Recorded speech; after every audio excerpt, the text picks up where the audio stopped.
नमस्कार दोस्तों, pro admin में आप सभी का बहुत बहुत स्वागत है। कल शाम को करीब 8 बजे मोदी जी ने या फिर कहें कि भारत सरकार ने भारत में 500 और 1000 रुपए के पुराने नोट बंद कर दिए। तो इस मुद्दे पे मैं आपके लिए बहुत ही इंटरेस्टिंग जानकारी लेके आया हूँ कि क्या पहले भी कभी भारत में ऐसा हुआ है, अगर हुआ है तो किस सरकार ने किया और क्या हुआ और उससे क्या परिणाम निकले, क्या काला धन पे रोक लगी या नहीं लगी। तो आइए शुरू करते हैं। नरेंद्र मोदी सरकार ने 500 और 1000 रुपए के पुराने नोटों को बंद करने के फैसले की काफी चर्चा हो रही है और इसे क्रांतिकारी फैसला बताया जा रहा है। कहा जा रहा है कि इससे काले धन से लड़ाई में सरकार को बड़ी कामयाबी मिलेगी। लेकिन ये मौका पहला नहीं है जब बड़े नोट बंद किए गए हैं। सन 1946 में भी 1000 रुपए और 10,000 रुपए के नोट वापस लिए गए थे। फिर 1954 में 1000, 5000 और 10,000 रुपए के नोट वापस लिए गए। जी हाँ दोस्तों, पहले 10,000 और 5,000 की करेंसी भी भारत में लाई गई थी। उसके बाद जनवरी 1978 में इन्हें फिर बंद कर दिया गया। दोनों ही मौकों पर भ्रष्ट लोगों को सामने लाने के उद्देश्य से सरकार ने ये कदम उठाए थे। सन 1978 में जब ये नोट वापस लिए गए, उसके पीछे एक बहुत ही दिलचस्प कहानी है। तब जनता पार्टी गठबंधन को सत्ता में आए हुए सिर्फ 1 साल हुआ था। सरकार ने 16 जनवरी को एक अध्यादेश जारी कर 1000, 5000 और 10,000 के नोट वापस लेने का फैसला किया।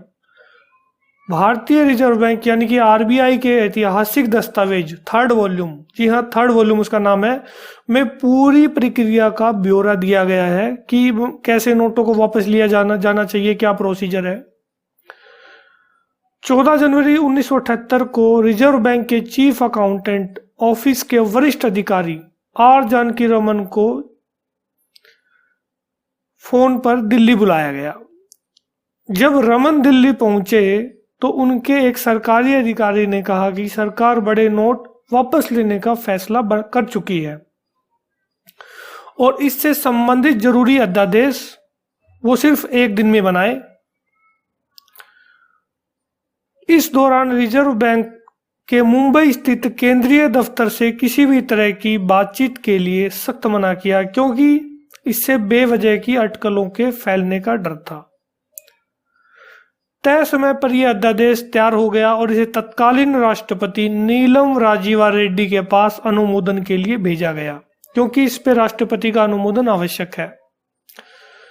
16 जनवरी की सुबह 9 बजे आकाशवाणी, जी हाँ रेडियो से बुलेटिन में इन बड़े नोटों को बंद कर दिया गया है, इसका प्रसारण की सूचना जारी करी गई। अध्यादेश के मुताबिक अगले दिन यानी 17 जनवरी को सभी बैंकों के बंद रहने का भी ऐलान किया गया था। जी हाँ, पहले भी ऐसा ही सेम प्रोसीजर फॉलो किया गया था। उस वक्त के रिजर्व बैंक के गवर्नर आईजी पटेल ने अपनी एक किताब में इस घटना के बारे में विस्तार से बताया है। पटेल ने लिखा है कि वो सरकार के इस फैसले के पक्ष में बिल्कुल भी नहीं थे। उनके मुताबिक जनता पार्टी की सरकार के ही कुछ सदस्य मानते थे कि पिछली सरकार के कथित भ्रष्ट लोगों को निशाना बनाने के लिए यह कदम उठाया गया। समझ रहे हैं ना आप, मतलब उनको टारगेट किया गया था। पटेल ने भी यह लिखा था कि जब तत्कालीन वित्त मंत्री एचएम पटेल ने उनसे नोट वापस लेने के लिए कहा तो उन्होंने वित्त मंत्री को साफ कहा था कि इस तरह के फैसलों से मनमाफिक परिणाम कम ही मिलते हैं, अर्थात हम जैसा चाहते हैं वैसा नहीं होता। आईजी पटेल ने लिखा है कि काले धन को नकद रूप में बहुत कम लोग लंबे समय तक अपने पास रखते हैं, अर्थात वो जो उनके पास पैसा रहेगा तो वो उसको या तो गोल्ड में इन्वेस्ट कर देंगे या प्रॉपर्टी में इन्वेस्ट कर देंगे, इस तरह से इन्वेस्ट करते हैं। कैश तो बहुत ही कम लोग रखते हैं।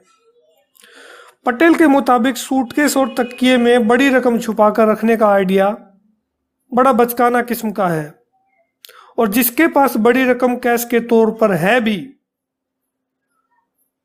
तो भी वह इसको एडजस्ट करके बदलवा ही लेंगे। इतना बेवकूफ कोई नहीं है कि जिसने अगर पैसा कमा लिया है तो उसको वो चेंज ना करा पाए, यानी कि बदला ना पाए। तो दोस्तों वैसे ये सरकार का फैसला अच्छा है, इसकी तारीफ की जानी चाहिए और उम्मीद करते हैं हम भारत के सभी निवासी कि मोदी जी जैसा चाहते हैं वैसा हो, काला धन बाहर आए और देश का विकास आगे बढ़े। तो आपको ये सूचना और जानकारी कैसी लगी? अगर अच्छी लगी तो मुझे कमेंट में ज़रूर बताइएगा और वीडियो देखने के लिए बहुत बहुत धन्यवाद।